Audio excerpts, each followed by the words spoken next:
Kampung Tangguh Bencana se-Kota Yogyakarta untuk membahas, mendiskusikan tentang bagaimana kita bersama-sama melakukan edukasi untuk pencegahan resiko bencana.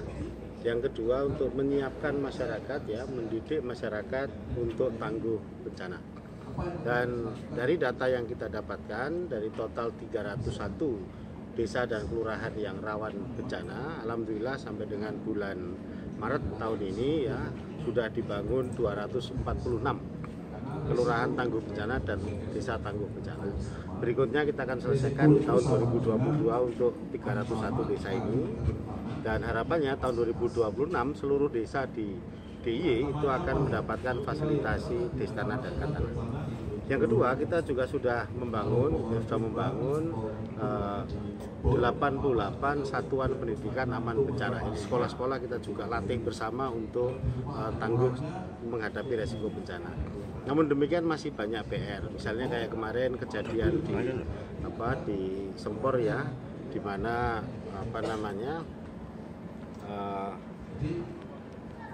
kegiatan yang di sungai berakhir dengan 10 orang korban jiwa. Artinya ke depan pun juga perlu edukasi bagi kelompok-kelompok masyarakat, diantaranya pramuka, kemudian tentu saja juga ke depan ada pendidikan bagi Karang Taruna, bagi guru dan lain-lainnya untuk memahami tentang bagaimana mitigasi bencana ini harus dilakukan.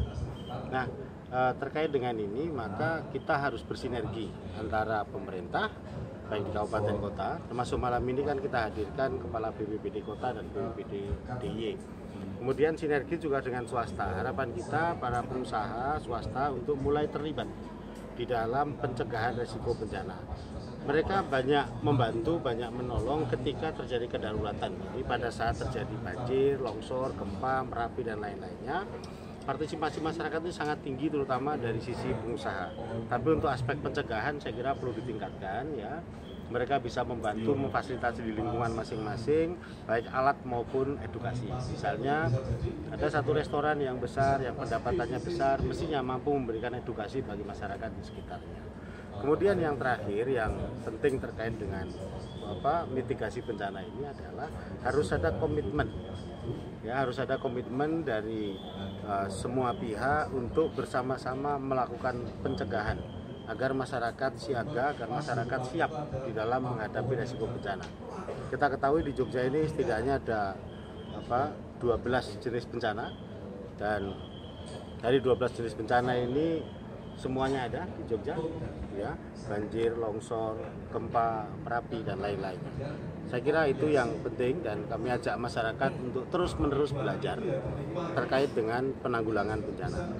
Ketika rapat RW, rapat RT, tolonglah 15 menit terakhir, 10 menit terakhir diskusi tentang kebencanaan. Ketika sekolah, sekolah di masing-masing sekolah, kepala sekolah harus memberikan pesan terkait dengan penanggulangan bencana. Saya kira ini yang penting. Pak, terkait anggarannya? Baik, dari sisi anggaran, alhamdulillah dari APBD DIY selama ini tidak ada masalah. Dari Destana dan Katana serta SPAB yang dibuat itu cukup. Dalam 1 tahun kita bisa mengerjakan antara 20 sampai 31 Destana Katana, dan anggarannya nggak ada persoalan. Artinya kita bersama dengan Pemda DIY memprioritaskan persoalan mitigasi bencana, dan tentu saja kita prioritaskan anggaran untuk sana. Tahun ini target berapa? Tahun ini akan dibangun 21 Destana dan Katana, dan akan terus berjalan. Mudah-mudahan nanti di tahun anggaran perubahan bisa nambah 3-5, karena hanya bisa dikerjakan 3 bulan Oktober, November, dan Desember. Tentu saja kita juga nggak ingin ada persoalan keuangan dengan teman-teman di Pemda, jadi kita realistis saja dalam 1 tahun itu antara 20 sampai 31 Destana. Sekitar berapa, Pak?